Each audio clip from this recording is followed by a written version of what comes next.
So இன்னைக்கு sinus அப்படின்ற ஒரு விஷயத்தை வந்து ரொம்பவே எல்லாரும் ஒரு த்ரெட்டனிங்காகவே பார்க்குறாங்க. பிகாஸ் சைனஸ் வந்துட்டாலே இது வந்து ஒரு லைஃப் லாங் இருக்கக்கூடிய கண்டிஷன் அப்படின்னு சொல்லுவாங்க. ஸோ சைனஸ் வந்துட்டு ரிவர்ஸே பண்ண முடியாது.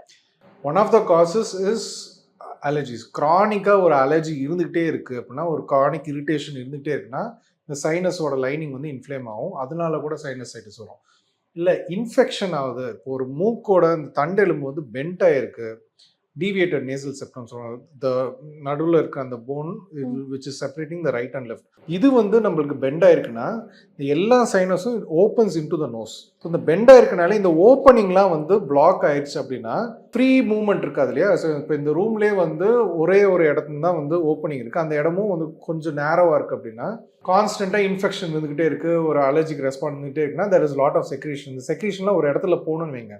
இது பிளாக் இருக்குன்னா ஒரு ப்ரெஷர் பில்டப் ஆகிட்டே இருக்கும். ப்ரெஷர் பில்டப் ஆகி அந்த ப்ரெஷர் புஷ் பண்ணி தான் அந்த வெளியில் வரணும்.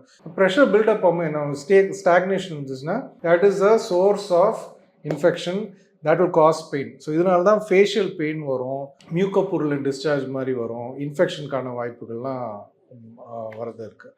ஸோ சரி பண்ண முடியுமான்னு கேட்டால் இந்த பிளாக்கால வந்து நம்மளுக்கு சைனஸ் இருக்குது அப்படின்னா we can surgically correct it. கண்டிப்பாக சர்ஜிக்கலாக கரெக்ட் பண்ணலாம். அலர்ஜிஸால் சைனஸ் இருக்குன்னா அலர்ஜிஸை நம்ம ட்ரீட் பண்ணணும்.